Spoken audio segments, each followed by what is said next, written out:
Hi there, this is Molly, and welcome to a new video where we're talking about the upcoming new moon in Pisces on March 17th, 2018.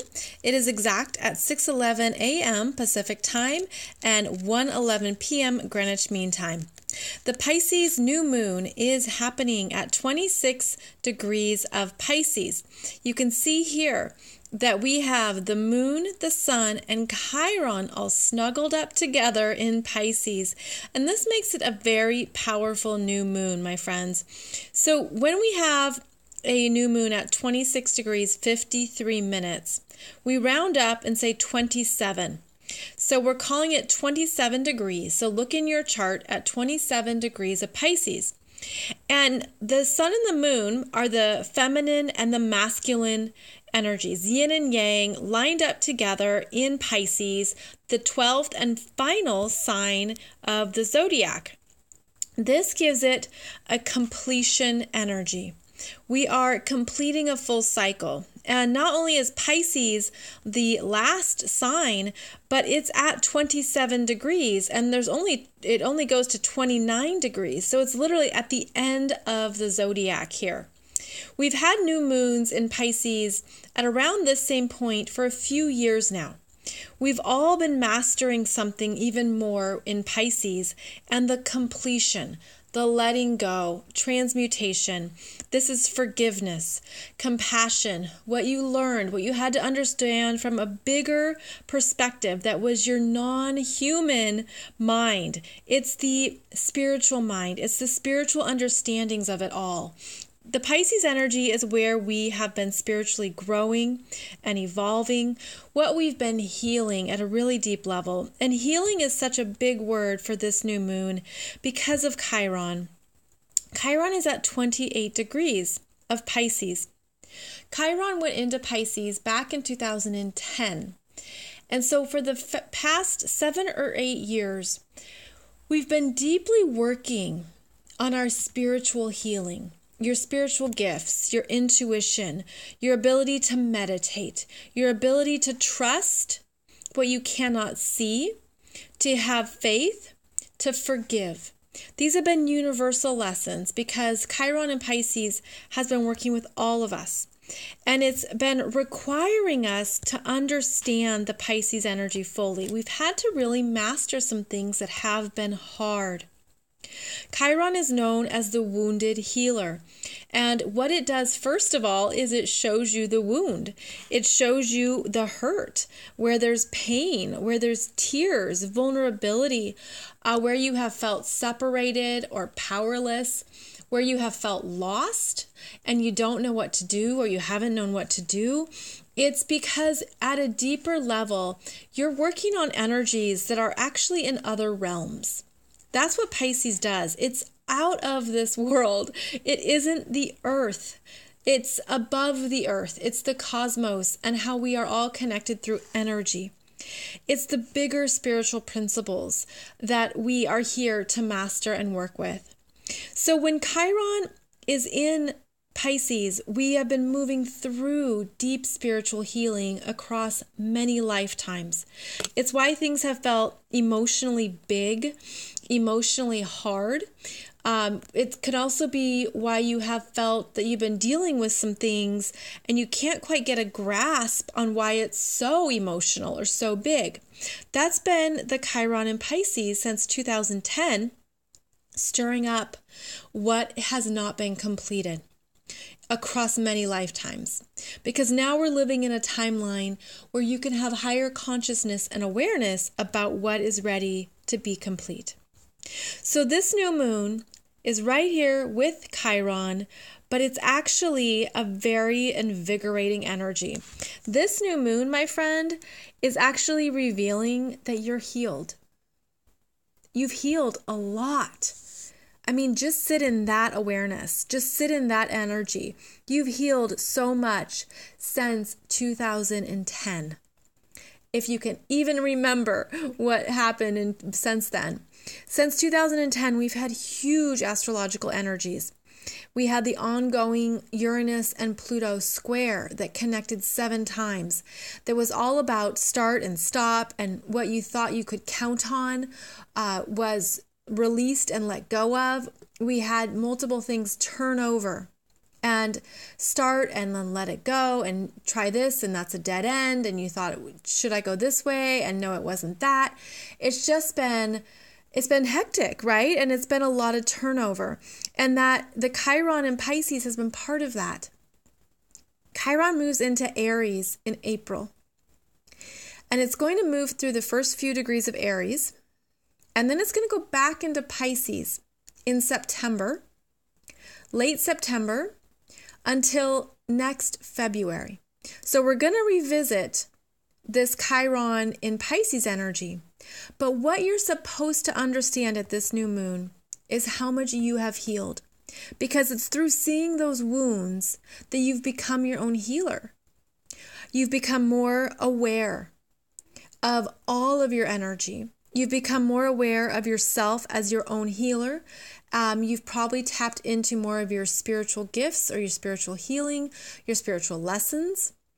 And also, perhaps, it felt a deepening of your intuition, a deepening of your ability to feel energy and to sense things and to trust that. Now we're taking it forward.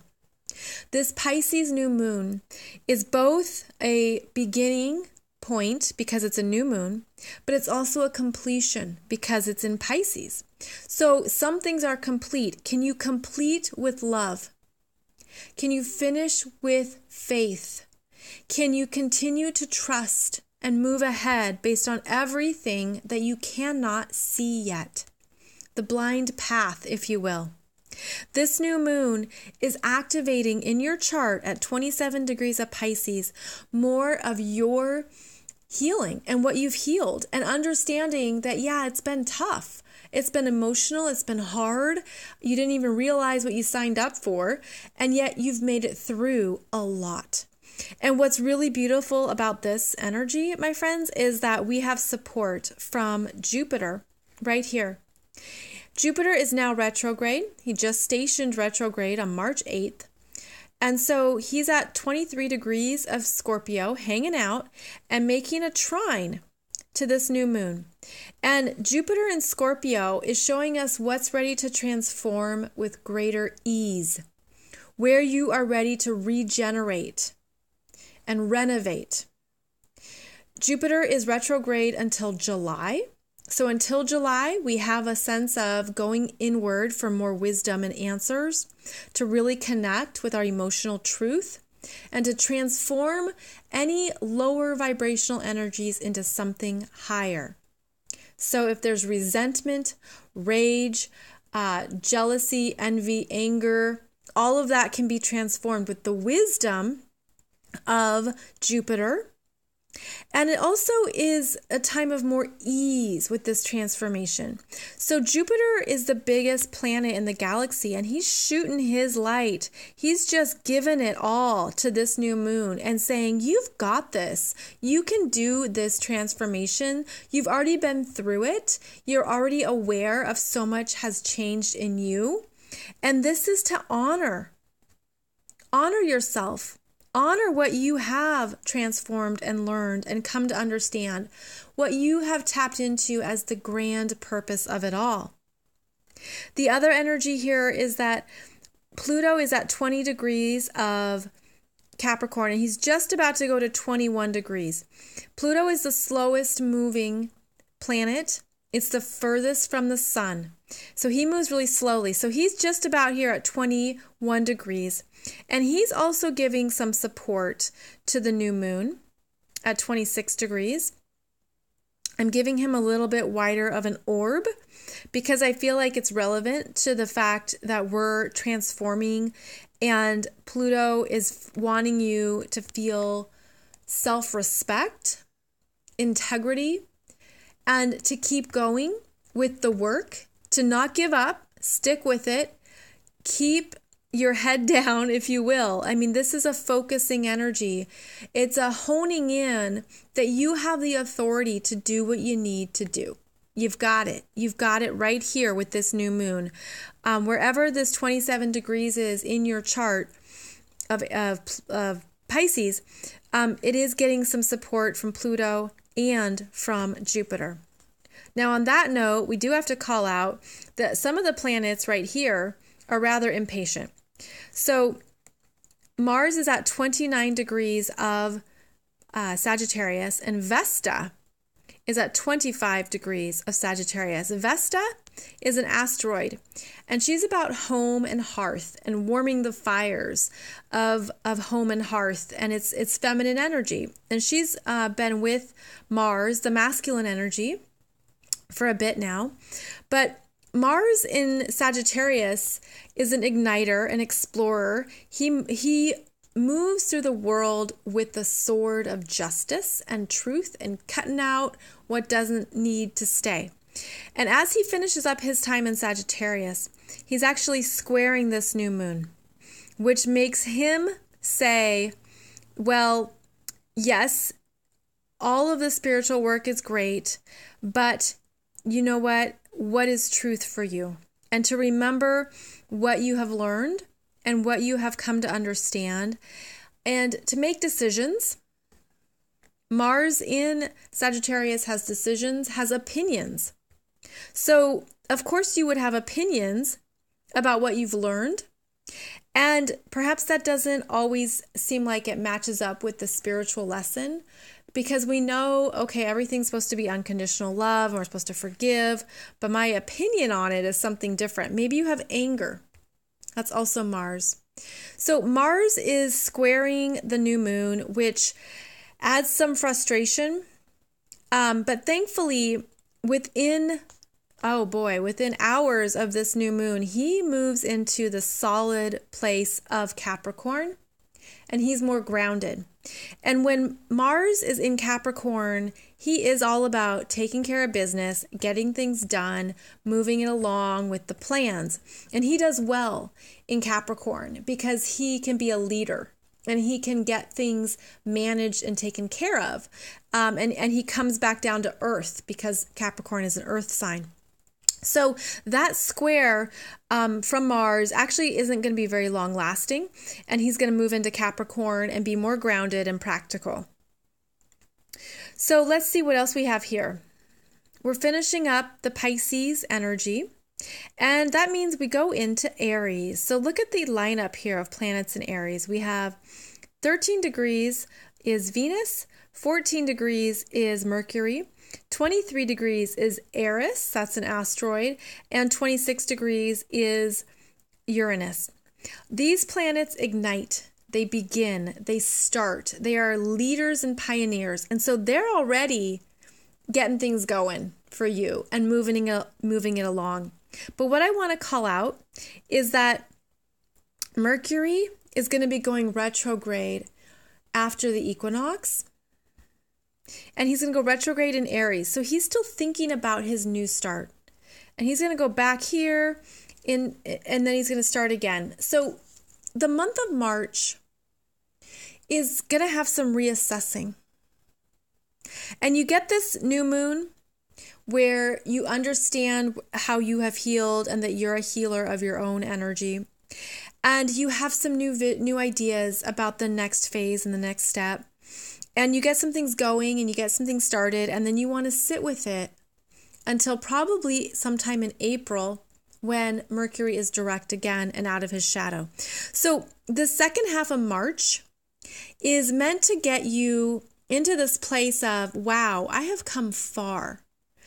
And don't be afraid to acknowledge that and to own that in yourself. And these planets are creeping up to the spring equinox on March 20th. It's actually the fall equinox in the southern hemisphere. But the equinox energies is a point of balance.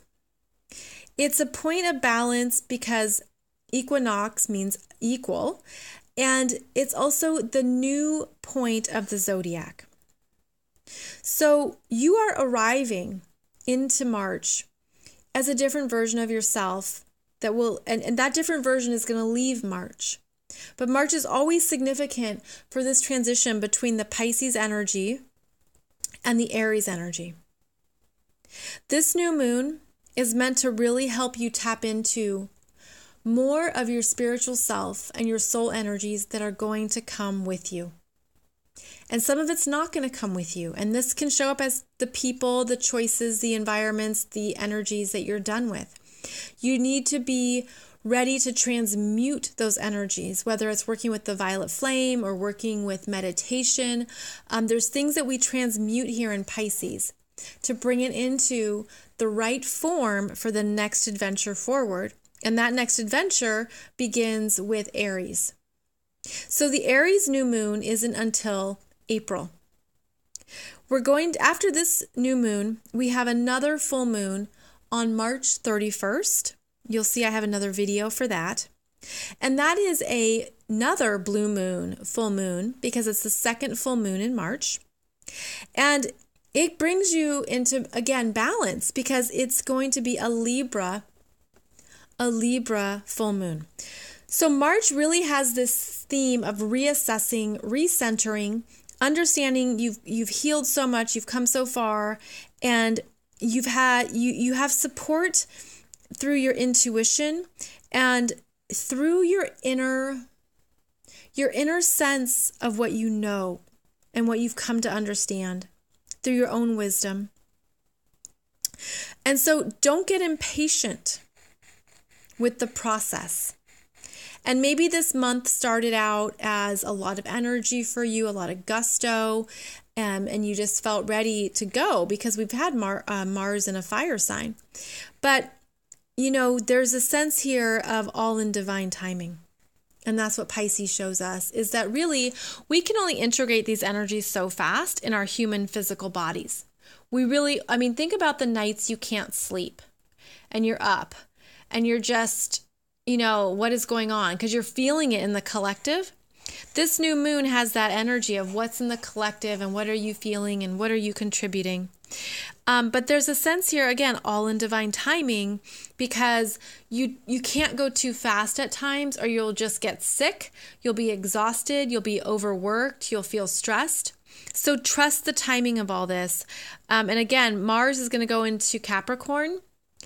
And he's going to do well in Capricorn because then he takes his time and he focuses on the tasks and the priorities at hand. Let's see here. I guess the other thing to, of course, acknowledge is that these are fire signs, and then these are fire signs. This is Ceres, another feminine energy, feminine goddess, and this is the North Node in Leo. And so the fire signs here are hooking up with the path forward, that you are meant to move forward this year into these new areas of yourself. And it could have felt like a start and stop, like you started something and then it got stopped, or you started healing and then you found a new wound or a new thing you had to focus on. But a lot of this year is helping us pick up more of where we're ready to take those energies next. So I hope this has been helpful. If you're curious, the chart I'm looking at here is from the magazine called The Mountain Astrologer, which is, it comes out 6 times a year. Great publication. It has these charts for every new moon and full moon, as well as any other significant events, and just lots of great articles. So check that out if you want to read more about astrology. I will have another video here for you at the upcoming full moon. Thank you for subscribing to my new channel. I'm just getting started on YouTube. And I hope these videos help you really tune into more of your energy and how to work with it in the most perfect and conscious way. Thank you, and I'll see you soon.